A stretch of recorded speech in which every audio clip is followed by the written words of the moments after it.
Bem-vindos a mais um episódio do Leak Dropcast. Eu sou o Santiago. E eu sou a Sofia. Olha, temos que pedir desculpa porque reparamos que, bem, nunca nos apresentámos devidamente desde o início. É verdade, uma falha nossa. Mas pronto, corrigido agora. E hoje temos um tema fascinante, acho eu. Sem dúvida. Hoje vamos fazer aqui uma análise aprofundada, uma viagem pela evolução dos smartphones Google Pixel, desde o começo, lá em 2016, até aos modelos mais recentes de 2025. Uhum. A nossa base é um conjunto de textos sobre a jornada Google Pixel, inovação e evolução anual. Exato. E tudo começa, como disseste, em 2016. A Google decide acabar com a linha Nexus, que era feita em parceria com outras marcas, e toma as rédeas, lança os Pixel. Controle total. Design, hardware, software. Tudo feito em casa. E isso foi estratégico. Completamente. O objetivo aqui é perceber como é que estes telemóveis evoluíram, ano após ano, as inovações, especialmente no software, no Android puro e, claro, na fotografia computacional. E, mais recentemente, a inteligência artificial, que parece estar em todo lado. Pronto, vamos lá desvendar isto. É uma trajetória muito interessante. Essa decisão de 2016 de controlar tudo foi mesmo fundamental. Abriu a porta para uma otimização que não era possível nos tempos dos Nexus. Claro, as parcerias têm sempre os seus limites. Exato. E ao longo desta conversa vamos ver como há dois temas que, persistem e se intensificam. A tal fotografia computacional, onde o software faz quase magia, e depois a integração cada vez mais profunda da inteligência artificial. Vamos a isso. 2016, então. Pixel e Pixel XL. O cartão de visita era um Android super rápido, limpo. Mas o que fez mesmo manchetes foi a câmara. Só uma lente. Atenção, numa altura em que muitos já metiam duas. Mas a qualidade surpreendeu toda a gente. E o segredo era o tal HDR+. O HDR Plus foi a primeira grande prova de força do software da Google na fotografia. Mostrou que dava para compensar as limitações de um sensor pequeno e conseguir um alcance dinâmico. Quer dizer, detalhes nas sombras e nas luzes altas que poucos conseguiam. Foi o sinal claro do que aí vinha. Claríssimo. A Google ia competir era com a inteligência do software. E juntando isso ao Google Assistant já integrado e ao armazenamento ilimitado no Google Fotos, era um pacote muito apelativo na altura. Avançamos para 2017. Pixel 2 e 2 e XL. Aí a aposta na fotografia ficou ainda mais óbvia, não foi? Sim, introduziram um modo retrato, mas com uma só lente. Usavam algoritmos para desfocar o fundo e funcionava incrivelmente bem. Competia e às vezes até ganhava aos sistemas de dupla câmara da altura. Foi quase uma afirmação nós não precisamos de seguir a manada do hardware se o nosso software for bom o suficiente. Foi uma proeza técnica notável, sim, baseada em segmentação de imagem, mapeamento de profundidade por software. E para acelerar isto, introduziram o Pixel Visual Core. O chip dedicado? Exato, um coprocessador só para imagem. Isso já mostrava a importância de ter hardware otimizado para o software, um pronúncio do que viria a ser o Tensor anos mais tarde. E também houve o Active Edge. Aquilo de apertar as laterais. Isso mesmo. Para chamar o Assistant. Um detalhe curioso. Avançando, 2018, Pixel 3 e 3 XL. O XL ficou famoso, ou infame, pelo notch, aquela monocélia gigante no ecrã. Sim. Gerou imensa controvérsia estética essa. Pois gerou. Mas, para lá do design, 2018 trouxe o Night Sight. Aquela capacidade quase mágica de tirar fotos no escuro, sem flash, e ter resultados usáveis. Era impressionante. O Night Sight mudou completamente as regras do jogo para a fotografia com pouca luz. Usava captura de vários fotogramas, exposições diferentes, algoritmos para fundir tudo, reduzia o ruído, revelava detalhes que nem se viam a olho nu. Foi um salto brutal. Foi. Obrigou toda a indústria a reagir.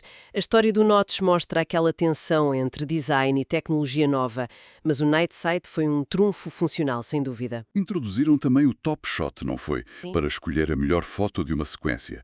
E carregamento sem fios. E, curiosamente, câmara dupla, mas na frente. Sim, para selfies de grupo com um ângulo mais aberto. Um foco interessante num caso de uso muito popular. Chegamos a 2019, um ano de Contrastes, talvez. Com o Pixel 4 e 4 XL, a Google arriscou forte com o projeto Soli, aquele radar para o controle por gestos, desbloqueio facial super rápido. Parecia tecnologia do futuro. Uhum. A ambição era enorme, mas os gestos no ar nunca pegaram realmente. E o desbloqueio facial, apesar de rápido, significou tirar o sensor de impressão digital. Muita gente não gostou.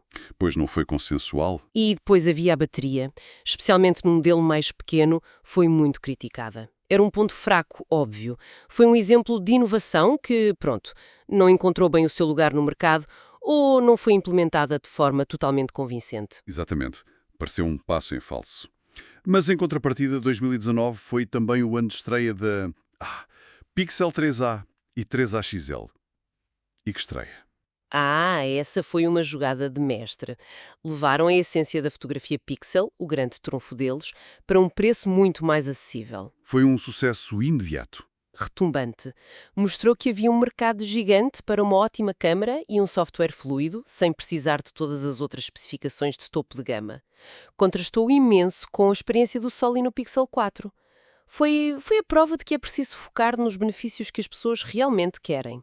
O ano seguinte, 2020, com o Pixel 5 e os muito populares 4a e 4a 5G, parece que consolidou essa ideia, não? O Pixel 5 até usou um processador que não era o topo de gama, o Snapdragon 765G. Foi uma mudança de filosofia. Parece que sim. Claramente. A Google pareceu reconhecer que a sua força não estava em bater recordes de benchmarks, estava na experiência otimizada, na fluidez do Android, na consistência da câmara. O Pixel 5 focou-se nisso. Adicionou 5G, claro, e teve um preço mais competitivo. Foi uma aposta na experiência global, não nas especificações de topo isoladas. E os modelos 4A continuaram a fórmula de sucesso no segmento médio. Funcionou muito bem. E então? 2021. Outra viragem. Talvez a mais fundamental até agora. Pixel 6 e 6 Pro. A grande novidade. Google Tensor. O primeiro processador desenhado pela própria Google. E o foco passou a ser, muito explicitamente, a inteligência artificial. A introdução do Tensor foi um passo estratégico crucial mesmo. Ter controle sobre o silício, sobre o chip, permitiu à Google otimizar o hardware especificamente para as suas ambições em IA e Machine Learning. Coisa que não me dava para fazer tão bem com chips de terceiros, suponha. Exato. Funcionalidades que dependem de processamento neural específico puderam ser aceleradas diretamente no chip.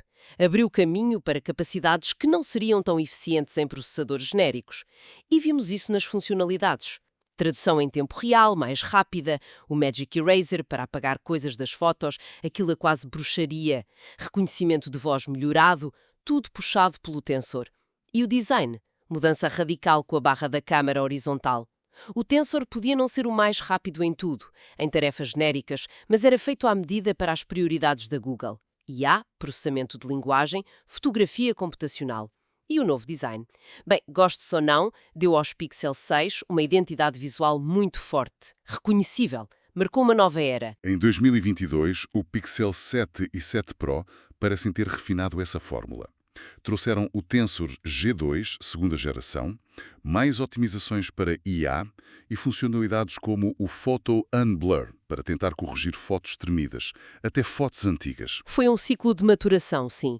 Pegaram na base sólida do Pixel 6 e melhoraram-na. O Tensor de G2 permitiu refinar as funcionalidades de IA, que já existiam, e introduzir novas, como essa do Photo Unblur.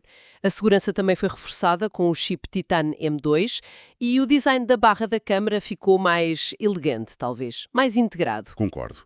Solidificou a mensagem. A IA era mesmo o núcleo da experiência Pixel. Avançamos para 2023. Pixel 8 e 8 Pro.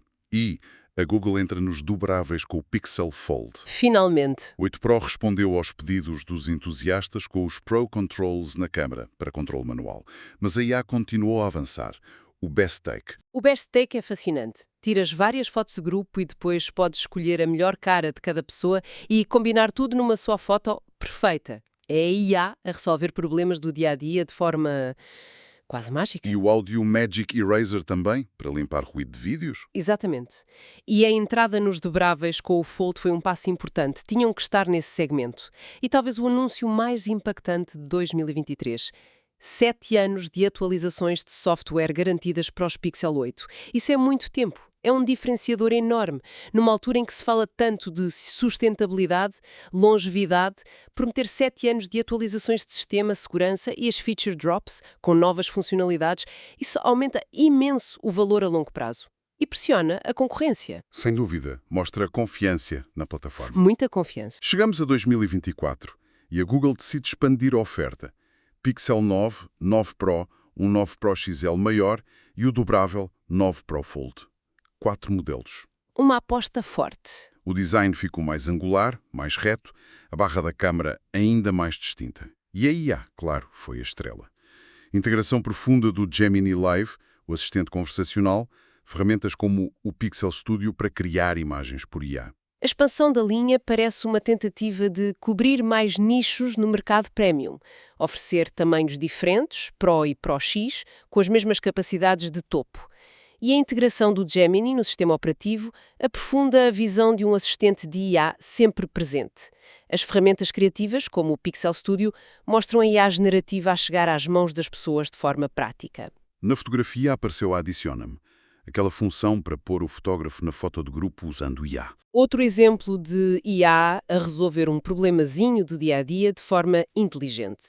A nível de hardware, ecrãs muito mais brilhantes, os Pro chegaram aos 3000 nits, isso é imenso, e o Tensor G4. As câmaras principais mantiveram 50MP, mas melhoraram as outras, a ultra-wide, a telefoto e um sensor frontal de 42MP nos Pro.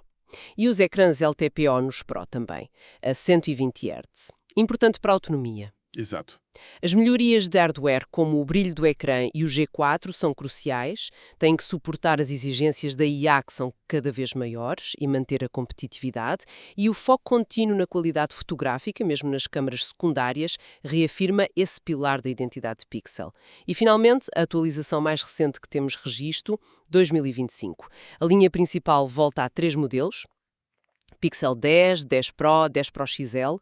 O dobrável, o Pixel 10 Fold, teve um lançamento mais limitado, só em alguns países europeus, sim. O destaque parece ter sido a IA Gemini ainda mais integrada e finalmente fluente em português, e um novo assistente de câmara que dá sugestões em tempo real. A fluência do Gemini em português é um passo muito importante para a utilidade real cá. E o assistente de câmara que sugere ajustes antes de tirares a foto, isso é uma evolução interessante.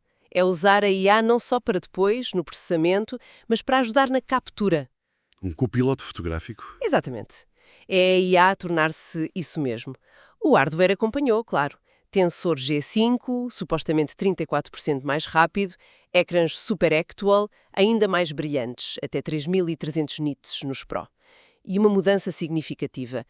Todos os modelos Pixel 10 passaram a ter lente telefoto, zoom óptico 5x. Finalmente, acabou o zoom só digital no modelo base. É um upgrade importante, torna o zoom óptico de qualidade mais acessível. Sem dúvida. O G5 e os ecrãs melhorados mostram essa necessidade de hardware potente para suportar a IA cada vez mais complexa. E nos modelos Pro, as apostas como zoom até 100x, vídeo 8K, ProRes Zoom, Video Boost, reforçam a posição do Pixel como ferramenta para criadores de conteúdo mais avançados. Ok. Recapitulando esta viagem toda, quase uma década, começamos com a Google a assumir o controle, a apostar no software puro e a surpreender logo de início com a fotografia computacional. Vimos a evolução com o modo retrato, o Night Sight, vimos as experiências que nem sempre correram bem, como o Soli, Pois, o sucesso estratégico da série A, a viragem fundamental com o chip Tensor e, nos últimos anos, uma imersão total na inteligência artificial que hoje define a experiência Pixel. O foco mudou claramente. Já não é só hardware e software puro. É uma experiência assistida e moldada pela IA. sem dúvida. E a trajetória dos Pixel acaba por refletir e muitas vezes até liderar tendências da indústria em geral. A importância crescente da IA, o papel dominante da fotografia computacional, a vantagem de ter processadores próprios otimizados. Faz sentido. A estratégia da Google parece ser mesmo essa: transformar o smartphone numa extensão inteligente do utilizador, com a IA a mediar e a potenciar tudo. Fica então uma questão final, para quem nos ouve pensar, com a inteligência artificial a tornar-se tão central, não só nos Pixel, mas em todo o lado. Como é que a própria definição de câmara de smartphone vai evoluir? Será que no futuro vai importar mais a lente e o sensor ou a inteligência do software que interpreta, melhora e talvez até gera a imagem final? Fica a reflexão. É uma ótima questão para terminar. E com isto, chegamos ao fim de mais um Leak Dropcast. Sofia, obrigado pela conversa. Obrigada eu, Santiago. Foi ótimo revisitar esta evolução. E a quem esteve desse lado, o nosso muito obrigado pela companhia. Esperamos que tenham gostado. Até ao próximo episódio. Até à próxima.